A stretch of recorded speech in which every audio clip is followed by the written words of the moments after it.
ಇನ್ನೊಂದು ಸರ್, ಮುನಿರತ್ನ ಅವರು S M Krishna ಮತ್ತು ಡಿ ಕೆ ರವಿ ಅವರ ಪ್ರತಿಮೆ ಮಾಡೋಕ್ಕೆ ಅವಕಾಶ ಕೇಳಿದ್ದಾರೆ. ನನಗೂ ಒಂದು ಅರ್ಜಿ ಬಂದಿದೆ.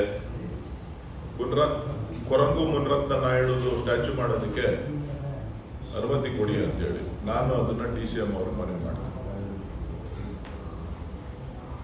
ಕೊರಂಗು ಮುನಿರತ್ನ ನಾಯ್ಡು ಸ್ಟ್ಯಾಚ್ಯೂ ಮಾಡಿ ಕಬ್ಬಿಣದ ಪ್ರತಿಮೆ ಮಾಡಿ ಅಂತೇಳಿ ಮನವಿ ಬಂದಿದೆ. ಜನ ಬಂದಿದ್ದಾರೆ ಬೆಂಗಳೂರಲ್ಲಿ ಮಾಡಿ ಅಂತ. ಇವರಿಬ್ರು ಡಾನ್ ಅಲ್ವಾ? ಇನ್ನೊಂದು ಮಾತು ಹೇಳಿದ್ದಾರೆ ಸರ್ ಮುನಿರತ್ನ. DK ಶಿವಕುಮಾರ್ ಅವರು ಕಾಂಗ್ರೆಸ್ ಹೈಕಮಾಂಡ್ ಹೆದರ್ಸ್ತಾ ಇದ್ದಾರೆ ಸಾಫ್ಟ್ ಹಿಂದುತ್ವ ಮಾಡೋ ಮೂಲಕ. ರೇಪಿಸ್ಟ್ ಬಗ್ಗೆ ನಾನೇನ್ರಿ ಮಾತಾಡೋದು? ವಿಧಾನಸೌಧದಲ್ಲಿ ರೇಪ್ ಮಾಡೋದ್ರ ಬಗ್ಗೆ ಎಲ್ಲ ಮಾತಾಡ್ಬೇಕಾ ನಾನು? ನೀವು ಅವನ ಬಗ್ಗೆ ಎಲ್ಲ ಕೇಳ್ತಿರಲ್ರಿ ಮಾಧ್ಯಮದವರು.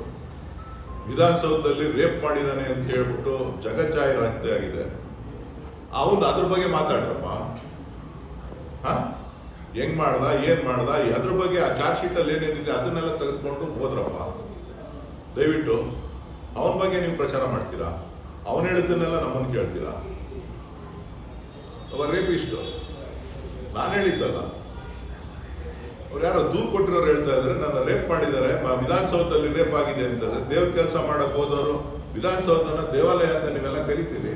ಯಾಕೆ ಅವನ ಬಗ್ಗೆ ಮಾತಾಡೋದೇ ಇಲ್ಲ? ಅದ್ರ ಬಗ್ಗೆ ಕೇಳ್ರಿ.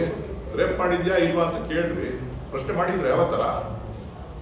ಎಲ್ಲಿ ಮಾಡಿದ್ದೀರಿ? ಎಲ್ಲೂ ನೋಡ್ಲಿಲ್ಲ ನಾನು. ಚಾರ್ಜ್ ಶೀಟಲ್ಲಿ ಬಂದಿರೋದನ್ನ ಪ್ರಶ್ನೆ ಮಾಡ್ರಿ ಏನಿದೆ ಅಂತೇಳಿ. ಒಂದೊಂದು ಅಂಶನೂ ಓದಿ. ಅವನನ್ನ ವಿಧಾನಸಭೆಯಿಂದ ಇದನ್ನ ಮಾಡಬೇಕು, ನಿಷೇಧ ಮಾಡಬೇಕು. ಆ ಕೇಸು ನಿರ್ದೋಷಿ ಅಂತ ತೀರ್ಮಾನ ಆಗಿ ಈಚೆ ಬರೋವರೆಗೂ ಅವನ ಆಚೆ ಕಳಿಸ್ಬೇಕು. ನೀವೆಲ್ಲ ಮಾಧ್ಯಮದವರು ಇದಕ್ಕೆ ಕಡಿವಾಣ ಹಾಕ್ಬೇಕು. ಅಲ್ಲ ರೀ, ಸ್ವಲ್ಪ ಕೇಳಿಲಿ. ವಿಧಾನಸೌಧದಲ್ಲಿ ಮಂತ್ರಿ ಕೊಠಡಿನಲ್ಲಿ ರೇಪ್ ಆಗಿದೆ, ಇದು ಅತ್ಯಾಚಾರ ಆಗಿದೆ ಅಂತ ಅಂದ್ರೆ ವಿಧಾನಸೌಧ ಏನು ಈ ಇದ್ರ ಸೆಂಟ್ರ್ ಅದು? ಅದ್ರ ಬಗ್ಗೆ ಮಾತಾಡ್ರಪ್ಪ. ಯಾಕೆ ಏನೇನೋ ಮಾತಾಡ್ತೀರಿ? ಅದನ್ನ ಚರ್ಚೆ ಮಾಡ್ರಪ್ಪ.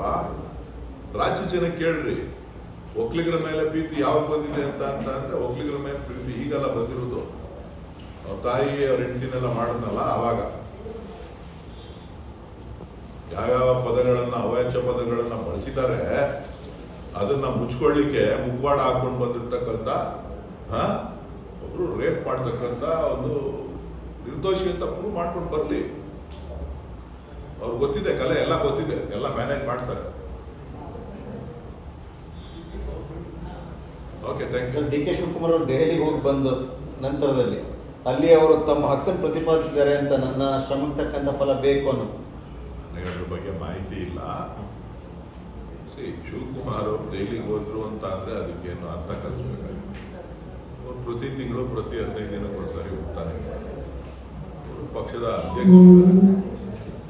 ಪಕ್ಷದ ಅಧ್ಯಕ್ಷ ಇದ್ದಾಗಲೂ ಇಲ್ಲೇ ಇದ್ದಾಗಲೂ ಪಕ್ಷದ ಹೈಕಮಾಂಡ್ ಜೊತೆ ನಾಯಕತ್ವ ಜೊತೆ ನಿರಂತರವಾದಂಥ ಒಡನಾಟವನ್ನು ಇಟ್ಕೊಂಡಿದ್ದಾರೆ. ಗೊತ್ತಾಯ್ತಲ್ಲ? ಈಗ ಅವ್ರು ಯಾವತ್ತೇ ಹೋದ್ರು, ಏನೇ ಸರ್ಕಾರಿ ಕೆಲಸಕ್ಕೆ ಹೋಗ್ಲಿ ಖಾಸಗಿ ಕೆಲಸಕ್ಕೆ ಹೋಗ್ಲಿ, ಅವರ ಪಕ್ಷದ ಹೈಕಮಾಂಡನ್ನು ಭೇಟಿ ಮಾಡಿ ಮಾತುಕತೆ ಮಾಡಿ ಬರ್ತಕ್ಕಂಥ ಪ್ರವೃತ್ತಿಯನ್ನು. ಹಾಗಾಗಿ ಪದೇ ಪದೇ ಅವ್ರ ಭೇಟಿಗೆ ಬೇರೆ ಬೇರೆ ಅರ್ಥ ಕಾಣಿಸುವಂಥ ಅವಶ್ಯಕತೆ. ಹೆಚ್ಚಿನ ವಿಡಿಯೋಗಳಿಗೆ ಪ್ರತಿಧ್ವನಿ ಯೂಟ್ಯೂಬ್ ಚಾನೆಲ್ ಸಬ್ಸ್ಕ್ರೈಬ್ ಮಾಡಿ, ಬೆಲ್ ಐಕಾನ್ ಕ್ಲಿಕ್ ಮಾಡಿ.